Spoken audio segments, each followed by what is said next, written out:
topic on today, simply, we can't trick God. That's right. Come on now.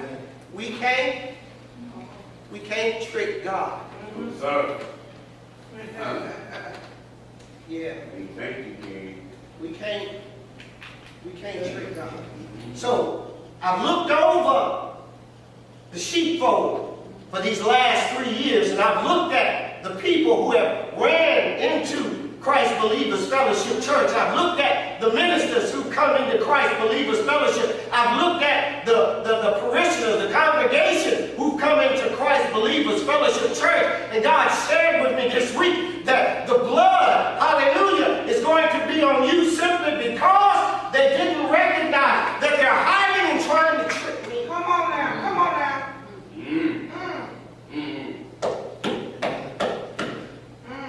He says in his word, he said, know ye not that the unrighteous shall not inherit the kingdom of God. We're very quickly to know what the unrighteous is. This is the visible unrighteous. The Bible is talking about the visible unrighteous. We can walk out in the street right now, and if you see somebody doing some dirt, immediately in your mind, you visibly will say, oh, they probably don't even go to church, or they're unrighteous. That first part in that verse on 9 is saying the visible unrighteous will not inherit the kingdom of God. So let's not play the funk with none of that. If your daddy is in sin, he is not righteous. Come on now. It's visible. Yeah, that's right. That's the first part of verse 9. It's the visible. All right. The visible that we see, Allen. The visible that we see every day. Now, we ain't even nowhere near the hidden. We're talking about the visible things we see. The visible, the way people talk to themselves. The visible, the way the man is acting up in the White House. The visible, the way Congress don't want to take charge of nothing. This is visible, and it's unrighteous. Yes, sir. They shall not inherit the kingdom of God. I'm sorry, I didn't write it. It's in his word. Yes, it is. So let's get that out first. If you see an uncle or a neighbor and they doing things that are not of God, and you see it, then you can check that law and say, this is not righteous. All right. They will not inherit the kingdom of God in their present state. Amen. Come on now. That's why he said, be not deceived. All right. He said, be not in that little blurb. If you got your Bibles open and you looking at verse 9, he's got a caveat in there that says, be not deceived. In other words, he's saying, it's not just them. That's right. It's not just the visible I'm talking about won't inherit the kingdom of God, but I'm talking about some others. Well, who are you talking about, God? That's right. He said, fornicators. Boy been calling me for 3 years, talking about he can't get out of pornography. I said, throw away your phone. You don't have any other way of getting into porn unless you get away. 3 years. 3 years. Do away with your phone. It's simple. But he still believes in his mind that he's going to inherit the kingdom of God. These are the hidden. Right. Come on now. We've seen the visible. Now he's talking about be not deceived. There is some invisible. Yes. Up in my church, Jeffrey. Yes. Come on now, Pastor. There is some invisible that I want you to discuss. In the household of God, visible sin should not be comfortable in the household of God. That's right. Come on now. That has bothered me. Yes. Come on now. Visible sin should not be comfortable where fire is. Yes. That's right. Visible sin should not be comfortable in your own house. Yes. Come on now. It should not. That's right. Visible. I'm talking about you know it. You know they're doing dirt. You know there's some hell-bound people. You know there's some wrong going on, and you allow it in your own house. All right. You preaching. Yes, God. Yes. We cannot trick God. No. That's right. It can't go on in our house. It can't. And it's time for us to straighten it up in the household of God. Amen. Amen. He said judgment comes to the household of God first. Yes, sir. If I can't be able say thank you for that godly counsel, and two of us walk together, then we messing up in the household of God. Yes. All right. Hallelujah. Yes. The blood, it was on me, Demetrius. It was on me. I could feel it. There was a heaviness. I was like, why are people so comfortable up in the household of God? You're not telling them, Jeffrey. You're making them feel good. Yes. Come on now. Making them feel good. You got women up here acting like they're losing their mind because you're not telling them. I don't care if you only got two up in there. Make sure that the two are righteous. Hallelujah. Yes. I shot. I said, Hey. make sure. Oh, and the beating was upon me, Treva. It was upon me. It wasn't upon you. It was upon me. Me. You said you're going to do what I tell you to do, Jeffrey.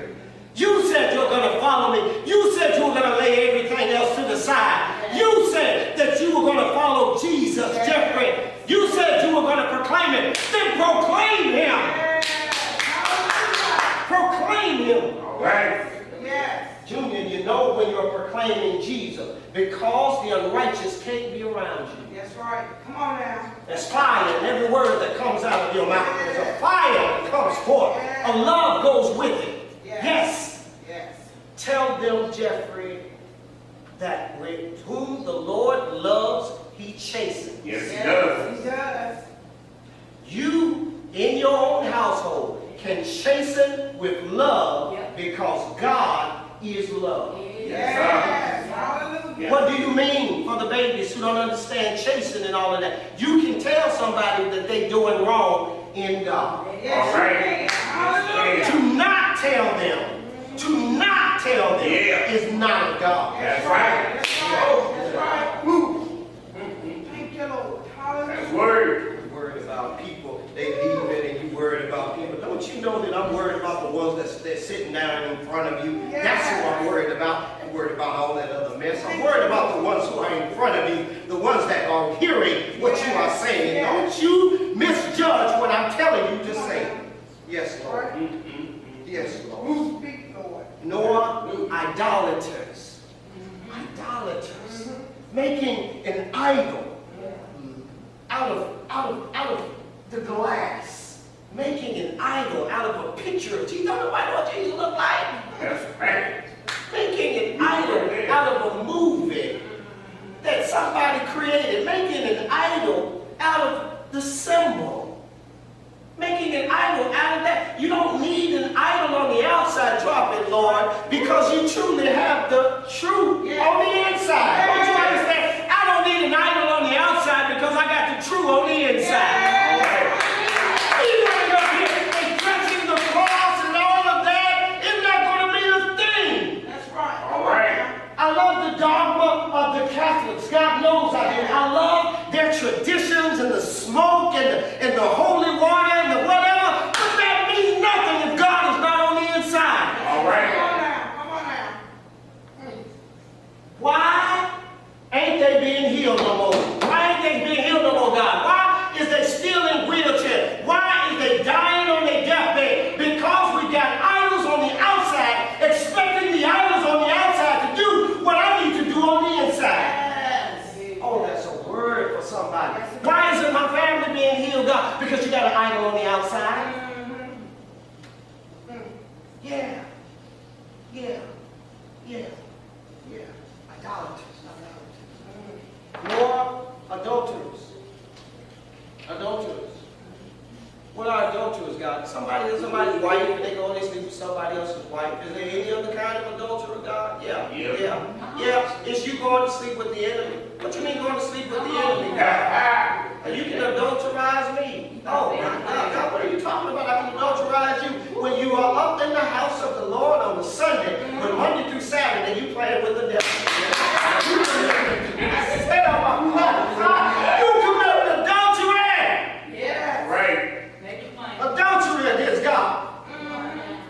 Adultery against the Holy One. Adultery. Sunday we're proud, we're happy, we're pleased, we're dancing, we're shouting and all of that. But Monday through Saturday, oh my God, Satan, what you got us doing today? Oh, you want me to cuss her out? Ain't no problem. the house of the Lord because I need something. How many people will have passed through here simply because they need something? All right. But when the rubber hits the road, they ain't got no backbone for nothing. Why? Because Monday through Saturday, they doing it over. Y'all better let go of people like that. That's right. You're going to have to let them go. Yeah. Or they're going to try and drag you down as well. Yeah. Right. Be not mocked. Separate yourselves from this untoward generation. Yes. The Bible says in Revelation Junior that either you're going to take the mark of the beast or your head, or you're going to be killed. You can't be strong when that time comes. And nobody knows when that time is going to come. That's right. So you're going to have a backbone that says, for Christ I live and for Christ I die. That's right. During that period of time. That's right. That's real. Mhm. Thank you, Lord. Hallelujah. All right. Speak, Don't Holy you Spirit. against me. You adultery against me. Yes, Lord. I get it. Effeminate. Effeminate. There have been many words told about gays and lesbians and transgenders and bisexuals and queers. And I don't know how many other letters there are. I have no idea. But I didn't write it. All right. He said That's right. that if I made you a way and you carry yourself another way, All right. you shall not inherit my kingdom. Because I'm not going to have any of that mess in my kingdom. That's right. That's right. In God's kingdom. How, oh God, can you say broad is the way that leads to destruction? But how, oh God, can you say straight is the way that leads to you and I don't have to be straight?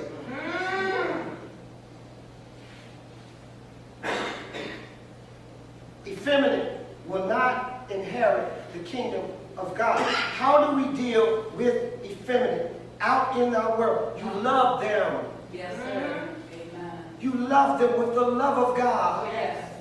And you share with them that unless you change and work out your own salvation with fear and trembling, you shall not inherit the kingdom of God. No matter how many times you come to church. There should not be a comfortability in sin setting up in the church. It should not.